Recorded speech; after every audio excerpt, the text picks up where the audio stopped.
नमस्कार आप सभी को। आज की इस वीडियो में हम जानेंगे डाउरी डेथ। डाउरी डेथ मतलब कि जब कोई हस्बैंड अपनी पत्नी को बोले कि आप अपने घर से आप दहेज नहीं लेके आए हो, उसको प्रताड़ित किया जाता है। उसके जो हस्बैंड के घर वाले हैं वो भी उसको प्रताड़ित करते हैं, उसको दहेज लाने के लिए मजबूर करते हैं। उसका हस्बैंड और जो उसके रिलेटिव्स हैं वो उसके ऊपर दबाव डालते हैं, ठीक है, या फिर उसको टॉर्चर करते हैं वाइफ को, ठीक है। जैसे क्रूअल्टी मैंने अपनी लास्ट वीडियो में जो हमारी लास्ट वीडियो थी क्रूअल्टी पर ही थी, जो कि 498 ए 198 ए और जो एविडेंस एक्ट का जो सेक्शन है वो 113 ए, जो कि हमने क्रूअल्टी के बारे में जाना था। अगर आपने वह वीडियो नहीं देखी है तो जल्द से जल्द उस वीडियो को देख लेना, जिससे कि आपके क्रूअल्टी से रिलेटेड बेसिक कॉन्सेप्ट क्लियर हो जाए।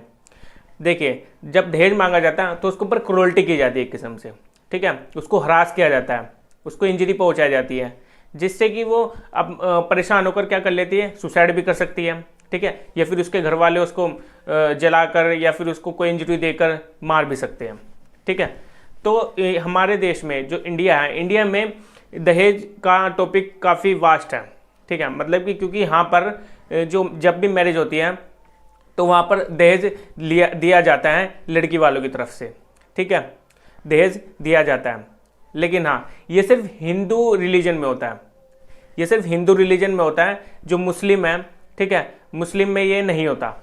जो मुस्लिम में क्या करते हैं, वो एक महर डिसाइड कर लेते हैं, लेकिन उसको दहेज नहीं माना जाता, ठीक है। वो एक सिर्फ सिक्योरिटी पर्पस के लिए होता है, महर एक सिक्योरिटी पर्पस के लिए होता है। तो इसमें यही जानेंगे आज हम कि जो हमारे डाउरी डेथ से रिलेटेड जो सेक्शन है कौन से हैं, आईपीसी का 304B और जो हमारा एविडेंस एक्ट है, एविडेंस एक्ट का हमारा 113B। इन दो सेक्शन को अमेंडमेंट के थ्रू 1986 में लाया गया था।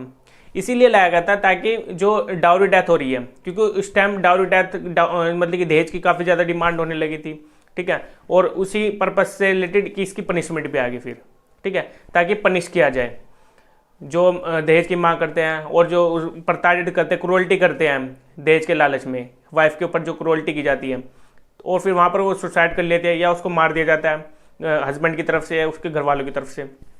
तो वहाँ पर 304B लगेगा, वहाँ पर पनिशमेंट भी दी गई है। तो हम 304B सेक्शन है, इसको सबसे पहले हम पढ़ लेते हैं। 304B सेक्शन क्या बताता है हमारा, ठीक है। देखिए, जो बेरेक्ट लैंग्वेज है डाउरी डेथ की, जो 304B बताई गई है, इसमें बताया गया है, इसका फर्स्ट क्लोज है, where the death of a woman is caused by any burns or bodily injury to occurs otherwise can under normal circumstances within 7 years of her marriage, and it is shown that soon before her death she was subjected to cruelty or harassment by her husband or any relative of her husband for or in connection with any demand for dowry, such death shall be called dowry death, and such husband or relative shall be deemed to have caused her death। यहाँ पर ये बताया गया है कि जब husband और जो हस्बैंड के घर वाले हैं, जो उनके रिलेटिव्स हैं, जैसे मदर, फादर, सिस्टर, ब्रदर, ठीक है, ये हो जाते हैं, तो ये क्या करते हैं, क्रूअल्टी करते हैं अगर। लेकिन वहाँ पर जो है डिमांड की जा रही है डाउरी की, जब क्रूअल्टी उस पर की जा रही है, वहाँ पर साथ में ये लगेगा क्रूअल्टी का। तो वहाँ पर क्रूअल्टी और जो मतलब कि जो क्रूअल्टी हो रही है वो दहेज से कुछ समय पहले हुई होनी चाहिए। देखिए, यहाँ पर मैंने अभी आपको पढ़ाया है, इस बेरेक्ट लैंग्वेज में आप देखिए, आपको ये क्लियर हो जाएगा कि यहाँ पर सून बिफोर हर डेथ, मतलब कि वहाँ पर दिखा होना चाहिए जी कि उसकी डेथ होने से पहले उसके ऊपर क्रूअल्टी और हरासमेंट किया जाता हस्बैंड और उसके रिलेटिव के थ्रू, सून बिफोर डेथ, ठीक है। और जो यहाँ पर उसको इंजरी पहुँचाई जा रही है, उसको बॉडीली इंजरी पहुँचाई जा रही है, ठीक है, या फिर उसको जलाया जा रहा है, बर्न्स किया जा रहा है, ठीक है, या फिर कोई अदर सर्कमस्टांसेस हो गए जहां पर ये शो हो रहा है कि उसके ऊपर क्रूअल्टी और हरासमेंट किया गया सून बिफोर हर डेथ, ठीक है। लेकिन यहाँ पर एक 7 ईयर का कॉन्सेप्ट दिया गया है। यहाँ पर शादी से जो 7 साल के अंदर, शादी से आगे जो 7 साल है उसके अंदर ही अगर यहाँ पर ऐसा कुछ लगता है कि वहाँ पर उसने सुसाइड किया है वुमेन ने, ठीक है, या उसको कोई इंजरी, कोई बर्न्स इंजरी हुई है, तो वहाँ पर उसको मान लिया जाएगा, प्रिज्यूम कर लेगी कोर्ट कि वहाँ पर उसकी डाउरी डेथ हुई है, उसको डिमांड की गई, उसके ऊपर क्रूअल्टी की गई है, जिस तरह से हमने 498A सेक्शन में पढ़ा था, उसके ऊपर क्रूअल्टी की है, ठीक है। ये 7 साल का कॉन्सेप्ट क्यों आया था यहाँ पर? 7 साल का कॉन्सेप्ट मैं आपको समझा देता हूँ आज। 7 साल का इसलिए कॉन्सेप्ट आया था, मान लीजिए अगर कोई हस्बैंड वाइफ है, वो 7 साल से उसके ऊपर कोई क्रूअल्टी नहीं हुई, कोई हरासमेंट नहीं किया गया कि आप for the demand of dowry, दहेज के लिए कोई उससे कोई मांग नहीं की गई, ठीक है, तो वहां पर उसके ऊपर ये फिर अप्लाई नहीं होगा, ठीक है। तो ये इसीलिए 7 साल का कॉन्सेप्ट लाया गया था। और कोर्ट हमेशा ये देखेगी कि क्या सर्कमस्टांसेस थे इस केस में, ठीक है। अगर कोर्ट को ये प्रिज्यूम होता है कि इसकी डाउरी डेथ हुई है, ठीक है, दहेज के लालच में, तो वहां पर उसको प्रिज्यूम कर लेगी, लेकिन वो 7 साल के अंदर होगी, शादी से 7 साल के अंदर। 7 साल जब हो जाते हैं, 7 साल के बाद उसको प्रिज्यूम नहीं किया जाएगा। 7 साल के बाद फिर क्या लगेगा उसके ऊपर? डाउरी डेथ तो लगेगा नहीं, इसका जो सेक्शन 304B, ये तो उसके अंदर उसको पनिशमेंट नहीं होगी, लेकिन उसके ऊपर क्या लगेगा? जैसे कल्पेबल होमिसाइड है, सेक्शन 299 में इसकी डेफिनेशन दी गई है। जो मर्डर है, ठीक है, मर्डर में जो सेक्शन 302 उसमें पनिशमेंट दी गई है, तो 302 वहां पर लग सकता है उसके ऊपर, ठीक है। या फिर कल्पेबल होमिसाइड लगता है तो कल्पेबल होमिसाइड का उसके ऊपर सेक्शन अप्लाई होगा। तो ये इसमें यही बताया गया है कि ये जो 7 साल के अंदर होनी चाहिए उसकी, जो 7 साल के अंदर ही उसको डाउरी डेथ की हुई होनी चाहिए वहां पर, ठीक है। और अगर कोर्ट को ये प्रिज्यूम होता है कि, लेकिन वहां पर सर्कमस्टांसेस ऐसे होने चाहिए, ठीक है। अगर कोर्ट को ये लगता है कि इसकी डेथ किस चीज से हुई है, इसकी बीमारी से डेथ हुई है, ठीक है, तो वहां पर कोर्ट ये प्रिज्यूम नहीं करेगी कि इसकी डाउरी डेथ हुई है। जो उसकी 7 साल के with in the marriage of 7 years, तो वहां पर 7 साल अभी कंप्लीट नहीं हुआ है और उसकी डेथ हो जाती है वाइफ की, तो वहां पर उसकी बीमारी से डेथ हुई है, तो कोर्ट कभी ये प्रिज्यूम नहीं करेगी, वहां पर सर्कमस्टांसेस देखेगी पहले केस के। और जो बर्डन ऑफ प्रूफ रहेगा वो हस्बैंड और उसके रिलेटिव के ऊपर रहेगा कि उसको प्रूफ करे कि जो उसकी वाइफ की डेथ हुई है वो उसके कारण नहीं हुई है, ठीक है। ये आप समझ गए होंगे मेरी बात। अब हम आगे चलते हैं। इसमें क्या है, जो इसमें एक्सप्लेनेशन दी गई है, एक्सप्लेनेशन बताती है section subsection for the purpose of this subsection dowry shall have the same meaning as in section 2 of the dowry prohibition act. देखिए एक्सप्लेनेशन में यही बताया गया है कि जो डाउरी प्रोहिबिशन की, जो डाउरी का जो मतलब है, इसकी डेफिनेशन को कहां पर डिफाइन किया गया? सेक्शन 2 जो डाउरी प्रोहिबिशन एक्ट है वहां पर उसको डिफाइन किया गया, ठीक है। वैसे मैंने डाउरी का मतलब आपको सिंपली बता दिया है, इसका मतलब है क्या? कोई डिमांड करना किसी वैल्यूएबल सिक्योरिटी की, ठीक है, कोई चीज मांगना उनसे, ठीक है, जैसे ज्वेलरी होगी, बाइक मांगते हैं शादियों में आजकल, कारें मांगते हैं, तो आज के टाइम में ये काफी ज्यादा चल गया है रिवाज, ठीक है। और फोर्स भी किया जा रहा है जो वुमेन्स को।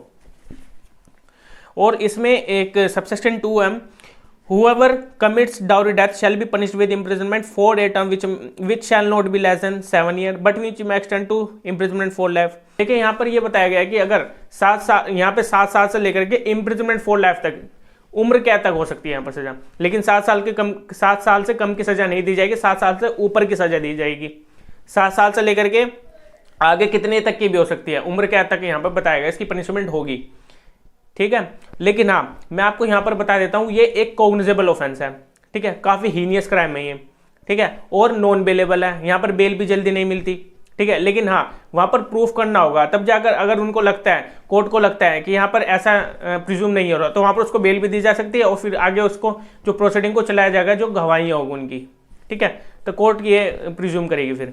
और जो है ये कंपाउंडेबल नहीं है, नॉन कंपाउंडेबल सेक्शन है 304B, जो डाउरी डेथ है ये एक नॉन कंपाउंडेबल है, यहां पर समझौता नहीं हो सकता। Cognizable, non bailable, non compoundable, ये तीनों ही जो हमने क्रूअल्टी का सेक्शन पढ़ा था अपनी लास्ट वीडियो में, वहां ये वो भी यही था, वो भी कॉग्निजेबल, नॉन बेलेबल, ठीक है, और यहाँ वो नॉन कंपाउंडेबल वो भी था, ठीक है। लेकिन हाँ, मैं आपको एक बात बता देता हूं, आज जो आंध्र प्रदेश है, आंध्र प्रदेश में जो क्रूअल्टी का जो सेक्शन है वहां पर ये कंपाउंडेबल है, वहां पर समझौतावादी बनाया गया जहां पर समझौता किया जा सकता है, ठीक है। लेकिन हर एक स्टेट में अभी तक यहाँ वहां पर कोई भी कंपाउंडेबल नहीं बनाया गया, सिर्फ और सिर्फ आंध्र प्रदेश में ये है कि क्रूअल्टी को कंपाउंडेबल बनाया गया जहां पर हस्बैंड वाइफ समझौता कर सकते हैं, लेकिन इसमें समझौता नहीं होगा। जो ये अलग अलग स्टेट की बात है, ठीक है, मैंने आंध्र प्रदेश का आपको एग्जाम्पल बता दिया, लेकिन ये क्या है, नॉन कंपाउंडेबल है, डाउरी डेथ भी और क्रूअल्टी हो रही है वो भी। तो इसमें मैंने आपको 304B सेक्शन बता दिया है, ठीक है। तो 304B सेक्शन जो मैंने आपको बताया है, इससे से रिलेटेड मैं इसके कुछ इसेंशियल एलिमेंट्स आपको बताऊंगा, ठीक है।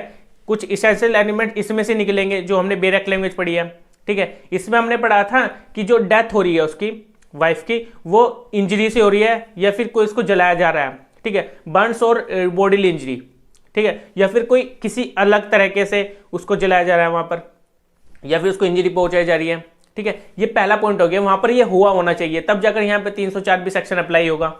और जो दूसरा पॉइंट है, death shall be with in 7 years for of her marriage, यहाँ पर जो डेथ की उसके ऊपर लगेगी, डाउरी डेथ जो है, ये सेक्शन 7 साल से कम की वहां पर होनी चाहिए लिमिट, मतलब कि जो 7 साल उनके अभी पूरे नहीं हुए शादी के, ठीक है, 7 साल से कम में ही अगर वहां पर उसकी वुमेन की डेथ हो जाती है और वहां पर ये कोर्ट को लगता है कि यहाँ पर डाउरी, यहाँ पर क्रूरल्टी की जा रही थी, डाउरी मतलब कि दहेज मांगा जा रहा था, तो वहां पर ये लगेगा, ठीक है।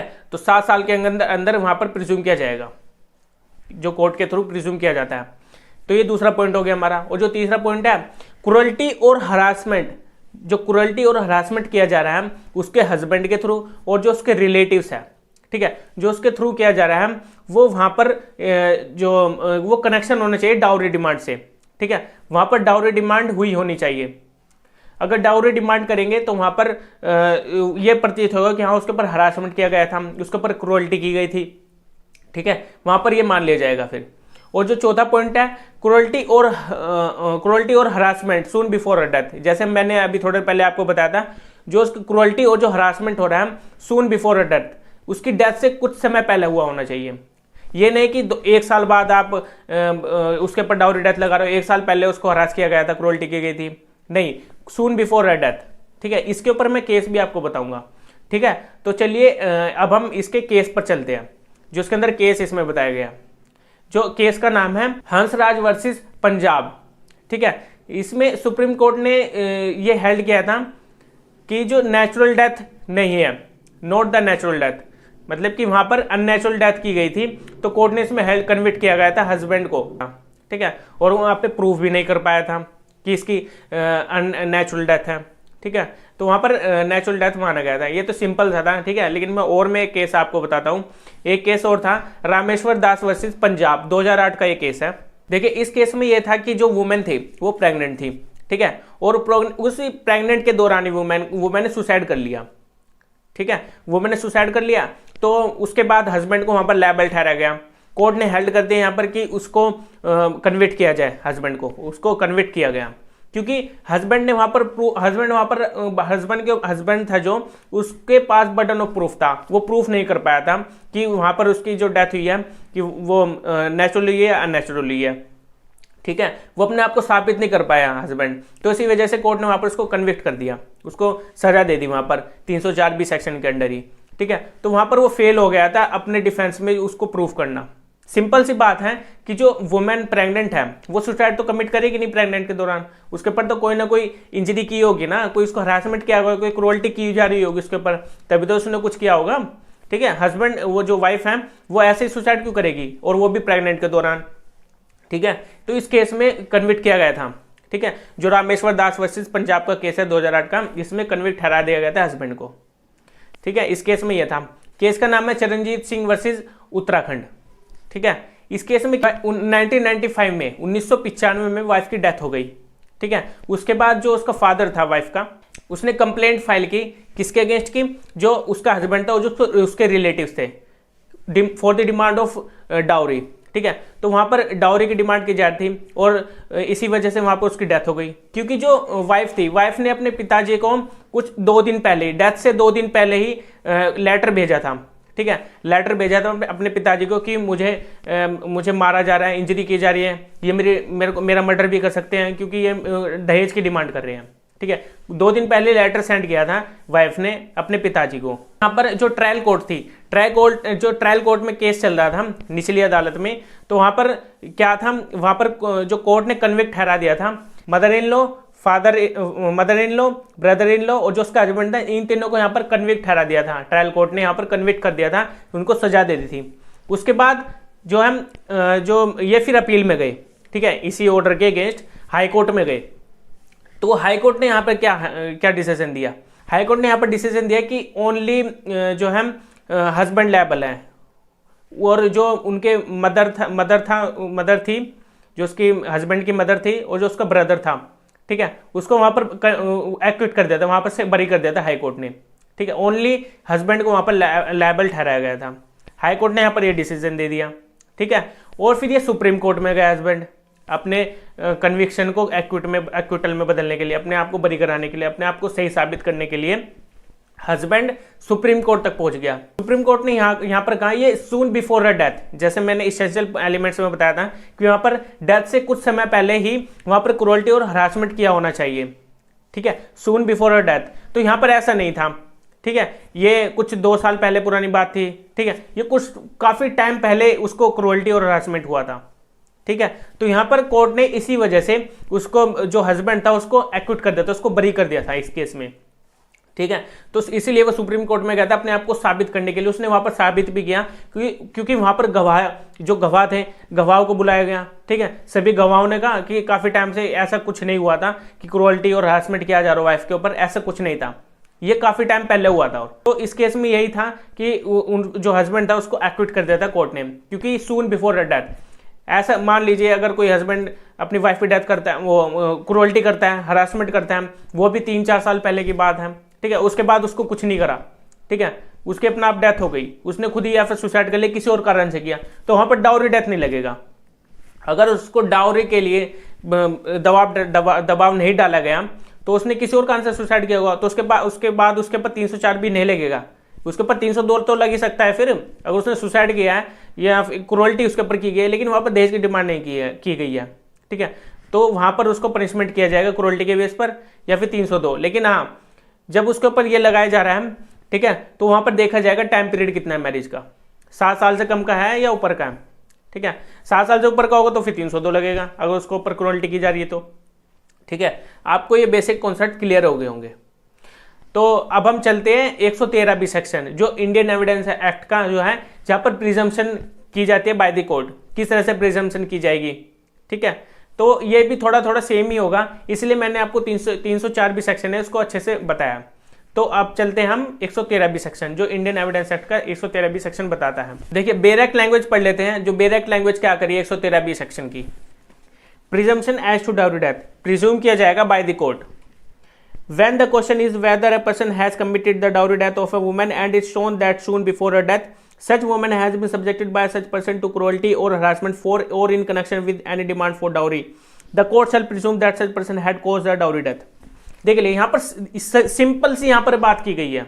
जब किसी महिला को, वाइफ को हस्बैंड के थ्रू प्रताड़ित किया जा रहा है, उसके ऊपर क्रूरल्टी और हरासमेंट किया जा रहा है, किस लिए किया जा रहा है? For the demand of dowry, दहेज के डिमांड के लिए वहां पर उसको प्रताड़ित किया जा रहा है। लेकिन वहां पर उसकी मैरिज की कंडीशन, जो टाइम पीरियड है वो देखा जाएगा। कोर्ट सबसे पहले ये देखेगी कि उसका टाइम पीरियड कितना हो चुका है मैरिज का, ठीक है, 7 साल से कम का है या ऊपर का है, ठीक है। अगर 7 साल हो चुके हैं उनकी शादी को, तो वहां पर उसके ऊपर फिर ये नहीं लगेगा, मतलब कि प्रिज्यूम नहीं करेगी 113B सेक्शन के अंडर, उसके ऊपर डाउरी डेथ को तो लगेगा ही नहीं फिर, जैसे हमने 113B सेक्शन में पढ़ा था अभी, ठीक है, वहां पर डाउरी डेथ नहीं लगेगा, ठीक है। तो यहां पर 113B सेक्शन में ये देखेगी कोर्ट कि 7 साल कंप्लीट हुए या नहीं हुए, तब जाकर यहां पर प्रिज्यूम करेगी 113B के अंडर, ठीक है। और ये भी देखेगी कि उसकी जो डेथ हुई है वो डेथ से सून बिफोर डेथ हुई है, मतलब कि जब उसकी डेथ हुई है उससे पहले उसको प्रताड़ित किया गया, ये नहीं किया गया, ठीक है। ये नहीं कि 1 साल पहले 2 साल पहले प्रताड़ित किया गया था, उसके बाद आगे ये बोल रहे कि ऐसे डेथ हो गई, ठीक है। यहां पर कोर्ट देखेगी पहले, जो भी मेडिकल रिपोर्ट होती है उसको भी देखती है, ठीक है। मेडिकल रिपोर्ट से पता लग जाता है इसको प्रताड़ित किया गया था, ठीक है, इसके ऊपर इंजरी की गई थी, इसको जलाया गया था, ठीक है, ये सब कुछ देखती है कोर्ट, ठीक है। तो ये सिंपली यही बात कर रहा है 113B सेक्शन। यहाँ पर कोर्ट सर्कमस्टांसेस देखती है, फैक्ट्स देखती है कि क्या फैक्ट्स बता रहे हैं हम, कुछ सून बिफोर डेथ हुई है, शादी के कितना टाइम पीरियड हो गया शादी का, ठीक है। तो 113B सिंपली यही बताने की कोशिश कर रहा है। कोर्ट उसी हिसाब से यहाँ पर डाउरी डेथ को प्रिज्यूम करते हैं, इसके ऊपर डाउरी डेथ का सेक्शन लगना चाहिए, 304B सेक्शन लगना चाहिए, ठीक है। तो यहाँ पर प्रिजम्पशन की जाती है 113B सेक्शन में। काफी लोगों को डाउट होता है 113B सेक्शन क्या है, ठीक है। यहाँ पर प्रिजम्पशन मानी जाती है कोर्ट की कि यहाँ पर प्रिज्यूम किया जाए एविडेंस एक्ट के अंडर, ठीक है। एक एविडेंस एक्ट किस लिए होता है? एक एविडेंस कलेक्ट करने के लिए होता है ना, तो वहां पर एविडेंस कलेक्ट करती है किस्म से कोर्ट, ठीक है। तो 113B सेक्शन वहां पर अप्लाई होगा प्रिजम्पशन के लिए। और इसमें एक एक्सप्लेनेशन दी गई है। एक्सप्लेनेशन क्या बता रही है? For the purpose of this section dowry death shall have the same meaning as in section in 304B of the Indian penal code. जैसे मैंने अभी आपको डाउरी के बारे में बताया, 304 भी जो हमने सेक्शन पढ़ा है अभी, उसमें डाउरी के बारे में हमने अच्छे से पढ़ लिया है, ठीक है। इसमें ये एक्सप्लेनेशन बताई गई, जो डाउरी के बारे में बताया गया था ज़्यादा, वो इंडियन पैनल कोड 304 सेक्शन में बताया गया है, ठीक है। वो मैंने आपको बता दिया वैसे ऑलरेडी, और आपको क्लियर भी हो गया होगा डाउरी के बारे में 304 सेक्शन में, जो हमने पनिशमेंट पढ़ी है वो भी, और जो उसके मेन इंपॉर्टेंट फैक्ट से, जो इसेंशियल एलिमेंट्स से, वो भी मैंने आपको बता दिया है। अगर आपको कोई भी डाउट होता है तो आप पूछ लेना मेरे को कमेंट करके, या फिर मेरे टेलीग्राम को ज्वाइन करके। तो अब आगे पढ़ते हैं। इसमें क्या है, इसमें एक केस है, केस में आपको बता देता हूँ। जो केस का नाम है Prem Kumar versus state of Rajasthan, ठीक है। इस केस में क्या हेल्ड किया गया था कोर्ट के थ्रू, इसमें बताया गया था जो वाइफ के ऊपर जो क्रूअल्टी की गई है वो for the demand of dowry के लिए की गई है, बिफोर हर डेथ। मतलब कि जो वाइफ है उसकी डेथ से पहले उसके ऊपर क्रूअल्टी की गई थी, ठीक है, for the demand of dowry. तो वहां पर ये 304 भी सेक्शन लगेगा ना, वहां पर लगेगा ऑलरेडी, जाहिर सी बात। अगर वहां पर डिमांड ऑफ डाउरी नहीं होता तो वहां पर क्रूअल्टी तो होता ही, क्रूअल्टी लगता, लेकिन वहां पर टाइम पीरियड देखती कोर्ट कि उसका टाइम पीरियड कितना हो गया, ठीक है। अब हम चलते हैं दूसरे केस में। दूसरा केस कौन सा है, state of UP versus Hari Mohan, 2000 का ये केस है। इस केस में मैंने थोड़ी देर पहले आपको सेम से केस बताया था कि जो हाउस वाइफ है, जो वाइफ थी, उसने अपने पिताजी को लेटर लिखा था कि फादर जो उसका हस्बैंड है, ठीक है, उसकी जो मदर है, जो उसका ब्रदर है, ब्रदर इन लॉ है, मदर इन लॉ है, और जो हस्बैंड है वो उसको मार रहे हैं, उसको इंजरी पहुंचा रहे हैं। कुछ समय पहले की बात है, उसको लेटर लिखा गया था, अपने फादर को वाइफ ने लिखा था। तो उसी के बेस पर कोर्ट ने यहाँ पर एडमिट कर लिया था, कोर्ट ने यहाँ पर एडमिट क्या किया था कि यहाँ पर उसको प्रिज्यूम कर लिया था 183 सेक्शन के अंडर ही कि जो उसने लेटर लिखा था वो माना जाएगा, ठीक है। क्योंकि कुछ समय पहले ही, ज़्यादा टाइम नहीं हुआ, कुछ समय पहले उसको मारा जा रहा था, जो उसके हस्बैंड और जो उसके रिलेटिव्स हैं, जो मदर और उसका जो ब्रदर है, उसको मारा जा रहा था। क्यों मारा जा रहा था, एक दहेज के लिए, ठीक है। तो वहां पर कोर्ट ने उस लेटर को देखा, एक एविडेंस के तौर पर कलेक्ट किया वहां पर, ठीक है। तो उसी के बेस पर कोर्ट ने एडमिट कर लिया कि उनको कन्विक्ट किया जाएगा, ठीक है। तो वहां पर कन्विक्शन हुई थी, वहां पर कोर्ट ने कन्विक्ट कर दिया था। तो यहाँ पर ये एक फैक्ट एडमिट किया गया। कौन सा फैक्ट, जो लेटर लिखा गया था अपने फादर को वाइफ के थ्रू। तो इस सेक्शन में यही था। सेक्शन है जो बताता है Shyamlal versus state of Haryana, ये भी हरियाणा का केस है जो कि 1996 में आया था, ठीक है। इस केस में क्या था, केस में ये था कि जो वाइफ थी, वाइफ का झगड़ा हो गया था अपने हस्बैंड से। तो वाइफ को क्या करा, वाइफ अपने घर पर आ गई, ठीक है। वाइफ को अपने घर पर आने के बाद उसके बाद क्या हुआ, जो पंचायत होती है गांव में, ठीक है, गांव की थी वो लड़की, तो गांव में जो पंचायत होती है वहां पर पंचायत के तौर पर रिजोल्व करा देता है डिस्प्यूट को। उसके बाद वो वाइफ फिर से अपने वहां पर चली गई, अपने ससुराल चली गई अपने हस्बैंड के साथ रहने, ठीक है। उसके बाद वहां पर क्या हुआ कि जब पंचायत का डिसीजन आ गया, रिजोल्व करा दिया, उसके बाद घर भेज दिया, उसके बाद 10 से 15 दिन बाद ही उस जो वाइफ थी उसकी डेथ हो गई वहां पर, ठीक है, उसकी डेथ हो गई वहां पर। तो 10 से 15 दिन बाद ही, ठीक है, पंचायत का डिसीजन आने के जब रिसोल्व करा देता, उसके 10-15 दिन बाद ही उस महिला की डेथ हो गई। तो यहाँ पर जो क्रूअल्टी और जो हरासमेंट उसके ऊपर किया गया था, वहां पर कोई एविडेंस नहीं मिला। No evidence of harassment and cruelty against the husband और रिलेटिव्स। तो यहाँ पर कोई नहीं मिला, ठीक है, जो कि डाउरी उससे डाउरी के लिए वहां पर हरासमेंट और क्रूअल्टी होती है, कोई एविडेंस नहीं मिला। तो इस केस में आपको क्या लगता है क्या होगा, उनको पनिशमेंट होगी या नहीं होगी? देखते हैं, मैं आगे बताता हूं। इसमें सुप्रीम कोर्ट ने बताया था एक जो 113 बी सेक्शन है, वो यही यहाँ पर यही प्रिजम्पशन के लिए बोलते हैं, कोई एविडेंस नहीं मिला है, ठीक है, इसी के बेस पर सुप्रीम कोर्ट ने उनको बरी कर दिया, ठीक है। Not be raised be to no any evidence, ठीक है। तो यहाँ पर एविडेंस अगर मिलते क्रूअल्टी और हरासमेंट के for the demand of dowry, तो वहां पर उनको कन्विक्शन देती, लेकिन वहां पर कोई एविडेंस ही नहीं मिला, ठीक है। तो इसी एविडेंस के तौर पर वहां पर कोर्ट ने क्या करा, क्योंकि वहां पर कोई एविडेंस नहीं मिला क्रूअल्टी और हरासमेंट से रिलेटेड, तो वहां पर कोर्ट ने उनको बरी कर दिया, ठीक है। तो इस केस में ये था। आशा कि आपको 173 सेक्शन का प्रिजम्पशन समझ में आ रही होगी कि मैं जिस तरह से आपको समझा रहा हूँ केस लॉस के थ्रू, ठीक है। अब एक और आगे एक केस और देखते हैं, तिलक बेदिया वर्सेज स्टेट ऑफ बिहार, 2004 का ये केस है। इस केस में क्या था, इस केस में यह था कि जो हस्बैंड है, हस्बैंड अपनी वाइफ से पैसे मांगता है, ठीक है।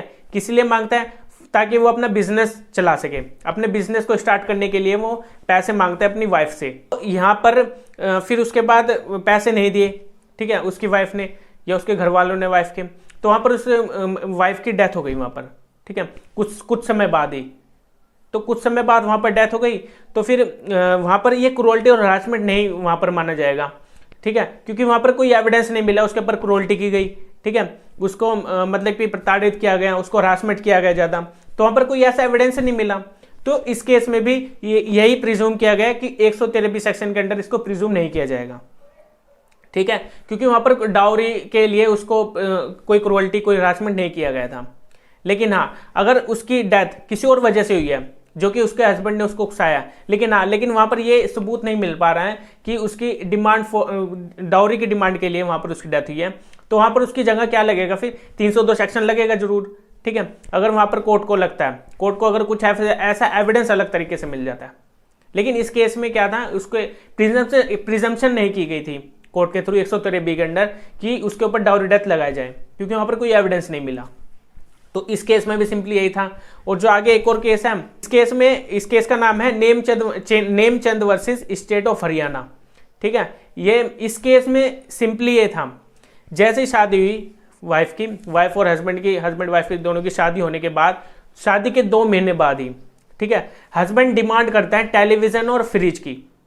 हस्बैंड की डिमांड थी, 2 महीने बाद ही हस्बैंड की डिमांड आ गई कि मुझे टेलीविजन और फ्रिज का सेट चाहिए, ठीक है। तो उसके बाद उसके फादर ने क्या करा, वाइफ के फादर ने उसको 6,000 रुपये दे दिए उसके हस्बैंड को, ठीक है। 6,000 देने के बाद उसके बाद भी उसका पेट नहीं भरा, उसने क्या करा, उसने और डिमांड करी। उसने डिमांड किस लिए करी इस बार, उसने डिमांड करी कि 25,000 रुपये मुझे दिए जाए, अपनी वाइफ से डिमांड करी। उसकी वाइफ ने फिर अपने फादर को बोला मुझसे 25,000 रुपये मांगे जा रहे हैं ताकि वो प्लॉट परचेज कर सके। एक प्लॉट बिक रहा था, तो इसी वजह से हस्बैंड चाहता था कि मैं प्लॉट खरीदूं, ठीक है। तो वो 25,000 भी अपनी वाइफ से मांग रहा है, ठीक है। वो 25,000 रुपये अपनी वाइफ से मांगने के बाद उसका जो फादर था, जो वाइफ का फादर था, उसने उसको 15,000 रुपये दे दिए, ठीक है। वाइफ के फादर ने हस्बैंड को क्या दे दिए, 15,000 रुपये दे दिए, ठीक है। उसके बाद क्या हुआ कि जब वो उसका जो हस्बैंड क्या करता था, उसको घर भेज देता था पैसे लेने के लिए, जब तक तू नहीं आएगी तब तक तू पैसे लेके मत आइयो, मतलब कि बिना पैसे तू आइयो इन मत, ठीक है। तो फिर वो अपने घर पर ही काफ़ी दिन रह के आते थी, क्योंकि उसका हस्बैंड डिमांड करता था पैसों की। तो फिर उसके कुछ दिन बाद ही उसके जो वाइफ के जो फादर थे, उसने 15,000 लेकर उसको दोबारा भेज दिया हस्बैंड के घर पे, उसको दोबारा भेज दिया। और फिर वहाँ पर कुछ दिन बाद ही उस जो वाइफ की डेथ हो जाती है हस्बैंड के घर पर ही, उसके मैट्रिमोनियल जो हाउस था उसकी वहीं पर डेथ हो जाती है वाइफ की। तो उसके बाद कोर्ट यहाँ पर प्रिज्यूम करेगी 113B के अंडर, क्या प्रिज्यूम करेगी कि वहाँ पर डाउरी डेथ हुई है, ठीक है। तो यहाँ पर यह प्रिज्यूम किया जाएगा, क्योंकि यहाँ पर जो वाइफ की डेथ हुई है वो गला घुटने से हुई है, उसका गला घोटा गया था यहाँ पे।